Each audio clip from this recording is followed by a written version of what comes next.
ধ্বনি ଶୁଭୁଛି ସାରା ଓଡ଼ିଶାରେ ଜନତାର ସ୍ୱର ଆଜି ପ୍ରତିଧ୍ୱନିତ ହେଉଛି। ସେଥିପାଇଁ ସରକାର 4,000 କୋଟି ଟଙ୍କା ଏ ଟାଟା ପାୱାରକୁ ଦେଇଛନ୍ତି। ସେଇ 4,000 କୋଟି ଟଙ୍କା କଣ ଖର୍ଚ୍ଚ କର? ଏ ବିଦ୍ୟୁତର ତୁମେ କଣ ଇନଫ୍ରାଷ୍ଟ୍ରକ୍ଚର କଣ ଠିକ କର? ଟ୍ରାନ୍ସଫର୍ମର କଣ କର? ତାର ଆଜି କଣ ନୂଆ ଲଗେଇଲ? କିଛି ନାହିଁ। ଏ 4,000 କୋଟି ଟଙ୍କା ଟାଟା କମ୍ପାନୀର ରାଜକୋଷରେ ରହିଲା, ଯାହାକି ଅତ୍ୟନ୍ତ ଦୁର୍ଭାଗ୍ୟଜନକ ଘଟଣା। ଏବଂ ଟାଟା ପାୱାର ଟଙ୍କାକୁ ଯେତେବେଳେ ରଖିছে ଇନଫ୍ରାଷ୍ଟ୍ରକ୍ଚର ଠିକ କରୁନାହିଁ। ଆଜି ଦେଖନ୍ତୁ କେବଳ ସେତିକିରେ ନିରବ ରହିନାହିଁ, ବର୍ତ୍ତମାନ ପ୍ରତ୍ୟେକ ଲୋକଙ୍କ ଉପରେ ଜୁଲମ ଆରମ୍ଭ ହୋଇଛି।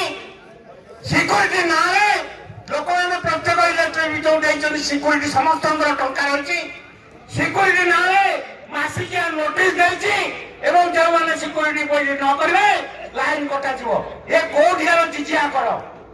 ଏ କି ପ୍ରକାର ଜିଜିଆ କର? ଏ ଜନସାଧାରଣ ଆଜି ତୁମେ ଟାଟା କମ୍ପାନୀ ବୋଲି ଜାଣ ନିଆଁକୁ କିପରି ମାରିବ? ତୁମେ ନିଆଁକି କେବଳ ମାରେ ଏ ସପ୍ତ ଜଳକୁ ବନ୍ଦୀ କରିବ ତୁମରି ଅସ୍ତ୍ରରେ। ଆଜି ଏ ବିଦ୍ରୋହର ବନ୍ଦୀ କରୁଛି, ଏ ବନ୍ଦୀ ଲିଭେଇ ପାରିବ ନାହିଁ।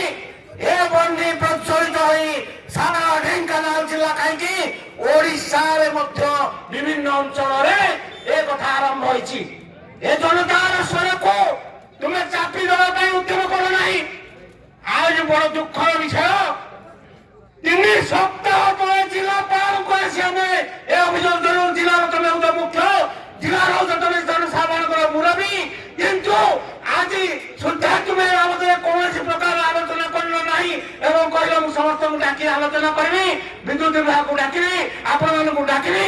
ତେବେ ଆଜି ଜିଲ୍ଲାପାଳ କୁହନ୍ତୁ ଯେ କାହିଁକି ତୁମେ ଢେଙ୍କାନାଳ ଜିଲ୍ଲାର ଜଣେ ପାଳକ ଥାଇ ଆଜି ଢେଙ୍କାନାଳ ଜିଲ୍ଲାବାସୀ କାହିଁକି 21-22 ଦିନ ପରେ ପୁଣି ଆଜି ରାଜରାସ୍ତାକୁ ଓହ୍ଲାଇଛନ୍ତି? ଜିଲ୍ଲାପାଳ ମହୋଦୟ ଉତ୍ତର ଦେଇପାରିବ?